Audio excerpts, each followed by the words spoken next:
As questions continue to swirl around President Biden's neurological health stemming from that debate performance 2 weeks ago, one doctor is saying age is not the issue. Former Obama White House advisor for health policy, vice provost for global initiatives at the University of Pennsylvania, Dr. Zeke Emanuel, has a new article for The Atlantic entitled "There Are Exceptionally Sharp Octogenarians.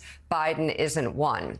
He writes in part, quote, "The White House and the Biden campaign have suggested that the president's problems at the debate stemmed from an exhausting travel schedule and a cold. Such explanations do not inspire confidence. Yes, it's common for elderly people to bounce back more slowly from stressors. But even if jet lag and illness exacerbated normal cognitive limitations, said limitations remain, ready to surface again. And who knows when the next life and death decision will need to be made. Crises don't wait patiently for presidents to be fully prepared. Someone whose cognitive competencies can be compromised as badly as Biden's were by routine travel and a mere cold may be able to live a normal life, but they'd be hard-pressed to endure the rigors of negotiating with Congress or a foreign leader, much less making multiple rapid decisions when some future domestic or global disaster emerges." And I should point out that President Biden is right now at the NATO summit, hosting it. And Zeke joins us now, along with NBC News medical contributor Dr. Vin Gupta. Zeke, wouldn't we have seen more for what you were saying? More issues, wouldn't they have come out in the past?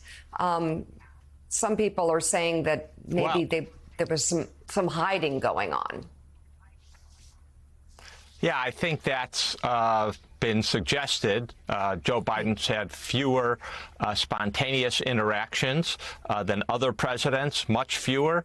You talk to people who've been around the president, and for several months, if not for a year, there has been a noticeable shift from the mental agility, the acuity, the good give and take, and the perceptive questions to after the summer of 2023, where that's declined. And we should say this is normal aging.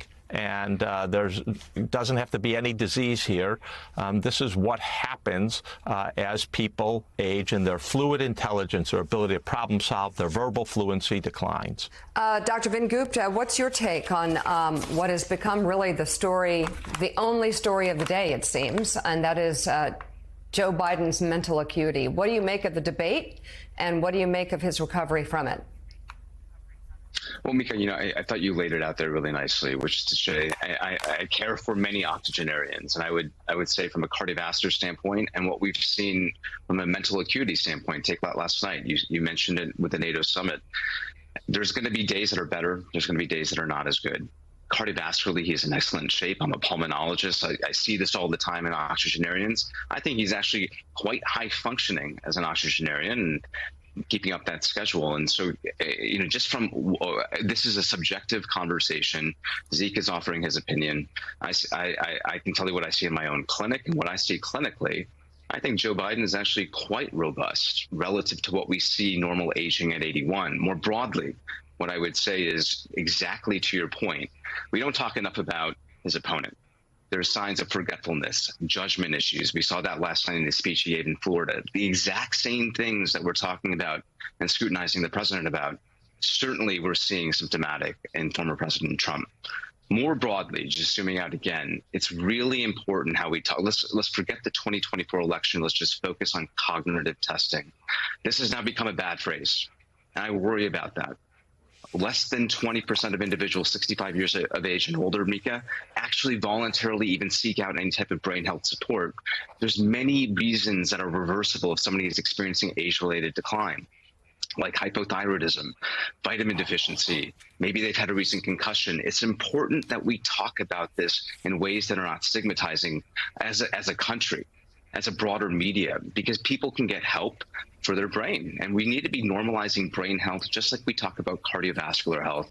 And I worry the impact that this dialogue is having, again, across the country on something that's critically important to people's aging. Hey there, MSNBC fans. I'm Luke Russert, and be sure to join me, Rachel Maddow, Jen Psaki, Lawrence O'Donnell, Steve Kornacki, Joy Reid, and many more September 7th in Brooklyn, MSNBC Live Democracy 2024. Click on the link for ticket information. We will see you there.